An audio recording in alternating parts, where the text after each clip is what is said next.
Hello everyone! For today's video ay mag-a-unboxing tayo guys. Pero hindi po siya nakalagay sa box. So, tingnan natin guys kung ano po yung laman ng ating plastic cellophane.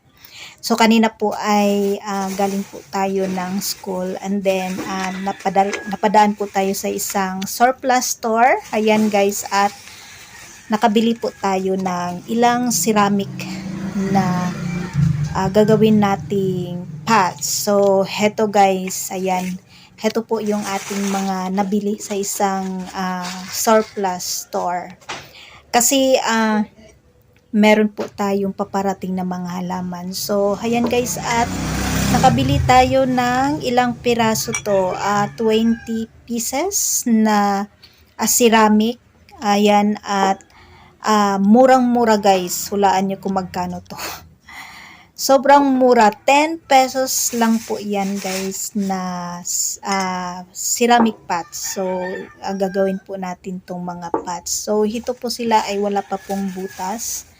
Ayan, at dahil naghahanap ako ng murang pots para sa ating mga halaman. At ito guys, yung sinadya ko doon sa isang store at nakakuha tayo ng magagandang ceramic na gagawin nating pot sa ating mga halaman. So, heto guys, at napakaganda po. Ang ano lang dito ay meron konti lang naman ng mga gas-gas. So, okay lang yan. Caring-carry kasi 10 pesos lang naman yung kuha natin dito guys. So, ito guys, at napakaganda. At ang kinuha ko or pinili kong mga mug ang tawag siguro dito, yung medyo malalaki yung butas.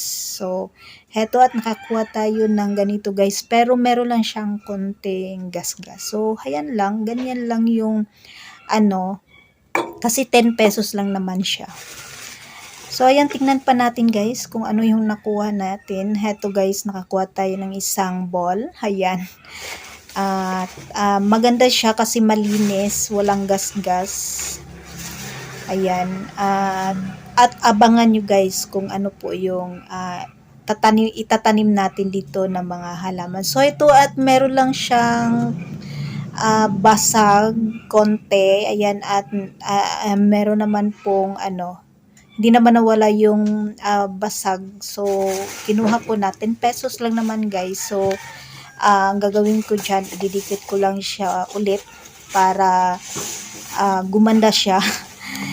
So, okay na yan. Caring-carry na yan. Tataniman lang naman natin sila ng halaman. So, heto guys, nakakuha din tayo. Ito, maganda to na pot kasi siya, bagay siya sa cactus or sa mabilog-bilog na mga cactus. So, ayan, at kinuha ko na siya guys, 10 pesos lang po. Ito, at nakakuha din po tayo ng iba't ibang kulay, iba't ibang sizes. Medyo malalaki sila guys, parang 3x4. At ito guys, binigyan po tayo ng free ng ating nung nagbabantay po sa store. Ayan. At maganda siya kasi pwede natin siyang i-display sa nating halaman. And then heto guys, kinuha ko na rin. Wala siyang takip, pero okay lang yan kasi tataniman natin siya. At mamaya po ay bubutasan po natin itong ating mga ceramic pots. So, heto, medyo marami to, 20 pieces, kasi meron akong in-order na halaman sa Benguet po guys, galing Benguet. So, abangan nyo yan.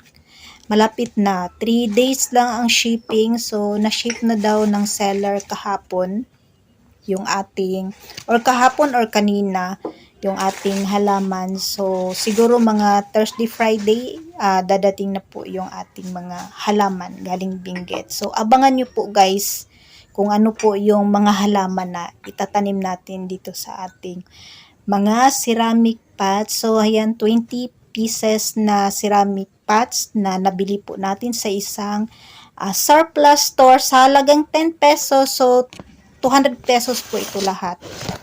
Ayan.